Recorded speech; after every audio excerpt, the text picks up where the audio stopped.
السلام عليكم ورحمة الله وبركاته إن شاء الله زاري الله فقاد كهونه بزي تشاجر فيديو سلو الساني تقرب نورالن كقرآن كحديث يتنقروا حديثوچن እንኳን ሳይቀር እያወጣን እየጠቀስን እንማማራለን ማለት ነው። ከዚህ ቪዲዮ ብዙ እንደምትማሩ ተስፋ አደርጋለሁ።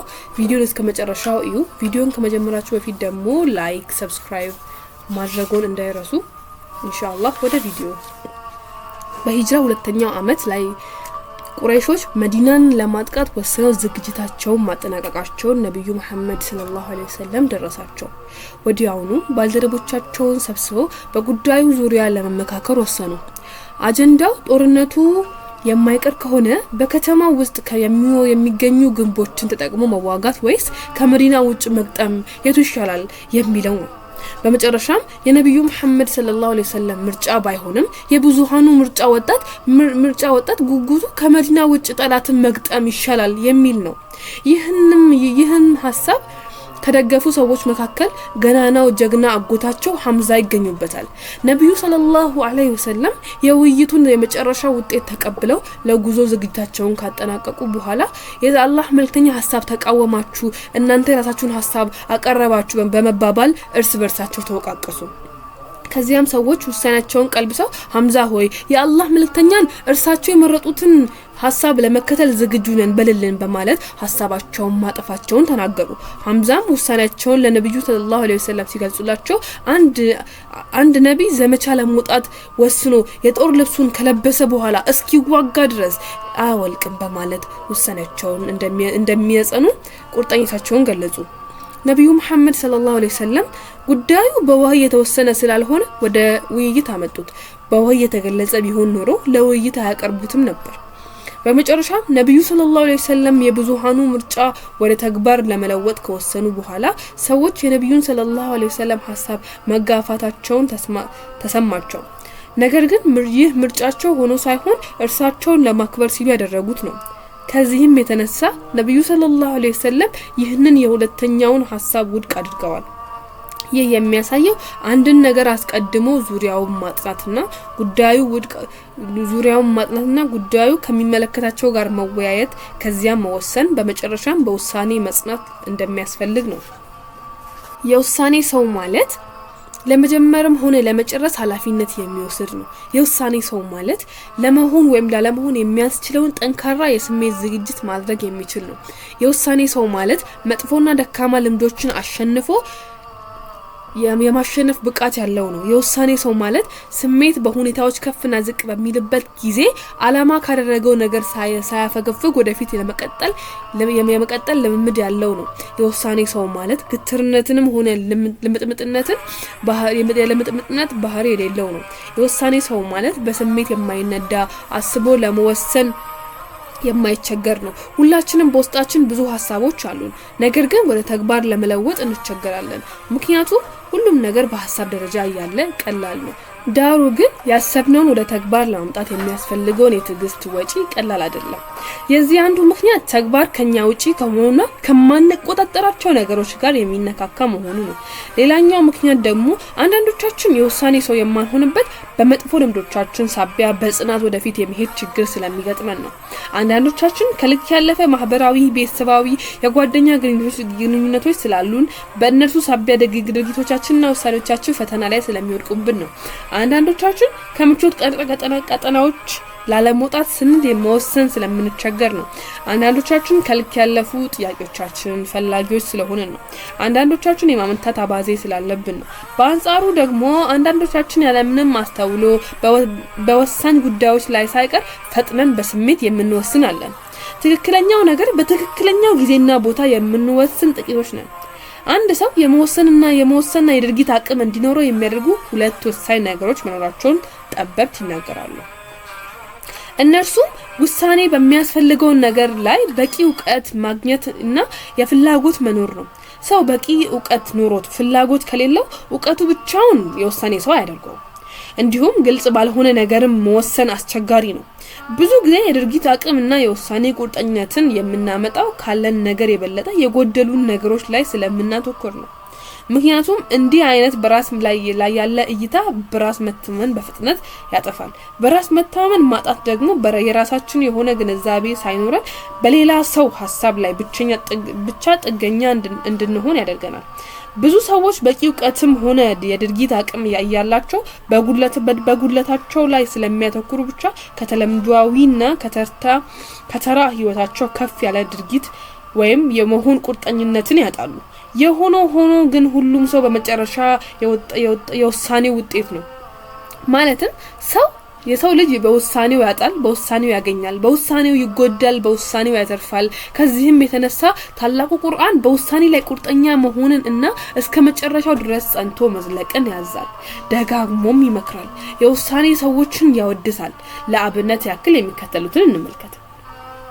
أعوذ بالله من الشيطان الرجيم خذوا ما آتيناكم بقوة واذكروا ما فيه لعلكم تتقون ያንን የሰጠናችሁን በኃይል ያዙ በውስጡም ያለውን ነገር ከእሳት ተጠበቁ ዘንድ አስተውሉ አለን። ሁለተኛው አንቀጽ أعوذ بالله من الشيطان الرجيم فإذا عزمت فتوكل على الله إن الله يحب المتوكلين ቁርጥ ሐሳብን ባደረክ ጊዜ በአላህ ላይ ተመካ። አላህ በእርሱ ላይ ተመኪዎችን ይወዳልና ይላል። የሚቀሰሙ ትምህርት ከነዚህ ርዕሶች የመጀመሪያው ነገር የጀመሩትን መጨረስ፣ ቃል የገቡትን መፈጸም፣ ያቀሉትን ወደ ተግባር መቀየር የሃይማኖተኝነት መገለጫ ነው። የቃልም ሆነ የድርጊት ቁርጠኝነት አላህ ዘንድ ተወዳጅነት በሰዎች ዘንድ ክብርና ለህይወት ስኬትን ይሰጣል። ሶስተኛ በትላልቅ እውነታዎችና በህይወት ግቦች ላይ ከፍተኛ የሆነ ቁርጠኝነት ጥንካሬ ሊኖረን እንደሚገባ። አራተኛ በየትኛውም ስምሪት ላይ እውነተኛና ዘላቂ ስኬት ለማግኘት የአላህን መመሪያዎች በጽናት መከተል ያስፈልጋል። አምስተኛ አንድን ነገር አስቀድሞ ማጥናት፣ ከዚያም መወሰን፣ ከዚያም ማድረግ፣ ከዚያም ውጤቱን በአላህ ላይ መተው ይገባናል። ስድስተኛ አላህ የችሎታቸውን ጥግ አድርገው ከዚያም ያን ነገር በእርሱ ላይ የሚተው ሰዎችን ይወዳል ወይም ደግሞ ይመነዳል። ሌላው ደግሞ የውሳኔና የተግባር ሰው የመሆን አስፈላጊነትን በተመለከተ የአላህ መልእክተኛ ሰለላሁ ዐለይሂ ወሰለም በተደጋጋሚ አስተምረውናል። ለአብነት ያህል የሚከተሉትን እንመልከት። ጠንካራው ሙእሚን ከደካማው ሙእሚን በላጭና ከአላህ ዘንድም ይበልጥ ተወዳጅ ነው። ሁለተኛ ከስራዎች ሁሉ የሚበልጠው ትንሽም እንኳን ቢሆን የሚዘወተር ነገር ነው። ሶስተኛ ቁርአን ማንበብ የቸገረው እየተንተባተበ ጥረት የሚያደርግ ሰው 2 እጥፍ ምንዳ አለው። አራተኛ አብደላህ ሆይ አገሊናቱን ለሊት ለኢባዳ ይነሳ ነበር፣ አሁን ትቶታል። እነዚህ ሐዲሶች በጣም ስለ ውሳኔ ይነግሩናል። ከዚህ ሐዲስ ደግሞ የሚወጣው ትምህርት ምንድነው? የመጀመሪያው ነገር ጠንካራ ማለት የመወሰንና የማድረግ ችሎታ እንዲኖረው የመንፈስና የአካል ጥንካሬን ያዳበረ ሰው እንደሆነ። ሁለተኛ ደግሞ ብዙ ሆኖ ቀጣይነት ከሌለው መልካም ነገር ይልቅ ትንሽ ሆና ቀጣይነት ያለው ይበልጣል። ከዚህ ከሁለተኛው ብዙዎቻችን ያለብን ችግር ይመስለናል። አንዳንዴ ትንንሽ ነገሮችን ስናደርግ ያደረግንም አይመስለንም። እንዲሁም ደግሞ ትልቅ ነገር ለማድረግ በቃ እንትን እንላለን። ወዲያው በቃ ትልቅ ነገር ካላደረግን ያደረግን አይመስለንም። ግን እቺ ትንሿ ነገርና ተጠራቅማ ነገር በአንድ ቀን ትልቅ ነገር ከምናደርግ ይልቅ ቢያንስ በአንድ ሳምንትም ሊሆን ይችላል ትንንሽ ነገሮችን ቀን በቀን ለምሳሌ በቀን ውስጥ ተነስተን በመሃል እኔ አንድ ጁስ በቀን መጨረስ አለብን ከምንል በቀን አንድ ፊት ቀራለው ብንል ለአይምሮአችንም ይቀለናል፣ ለዛውም ሳናስበው እናደርገዋለንና ይሄ ሐዲስ በደንብ ይገልጸዋል ብዬ አስባለሁ። ያሻሻለን ደግሞ ስንሄድ ያበዛን እንሄዳለን።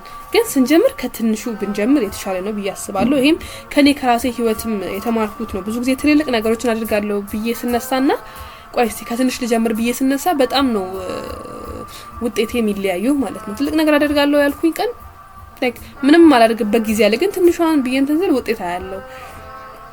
ሌላው ደግሞ ምንድነው? ሶስተኛ ትልቅነት የራስን ችሎታ እስከ ጥጉ መጠቀም ማለት እንጂ ሌላው ሰው የደረሰበትን ነገር ላይ መድረስ አይደለም። አራተኛ ከምንም ነገር አንድ ነገር ይሻላል ከመቆም እያነከሱም ቢሆን መሄድ ውጤት ያመጣል። አምስተኛ የጀመሩትን ማስቀጠል አለመቻል ቁርጠኝነትን ማጣትና የመንፈስ መላላትን ያመለክታል። እውነትን ለመፈለግ የወጣ ሰው ሁሌም መንገደኛ ነው። የቸልተኝነት ፍሬ ጸጸት፣ የቁርጠኝነት ፍሬ ደግሞ ሰላም ነው። ጀግንነት ማለት በአንድ ነገር ላይ እስከ መጨረሻው ድረስ መታገስ መቻል ነው። በፈለከው ጊዜ የሻሻውን ነገር መመኘት ትችላለህ። ዳሩ ግን የተመኘኸውን ነገር ተገቢ ድካም ማሳካት የተመኘኸውን ነገር ያለ ተገቢ ድካም ማሳካት አትችልም። ሁሉ ጊዜም ክብር ያለው ሰው ሆነ ትኖር ዘንድ አንተነትህን ቀና አድርገህ ነው። ነገር ግን አንድ ጊዜ ካጎነበስክ ምናልባት ዳግም ቀና የማትልበት አጋጣሚ ሊፈጠር ይችላል።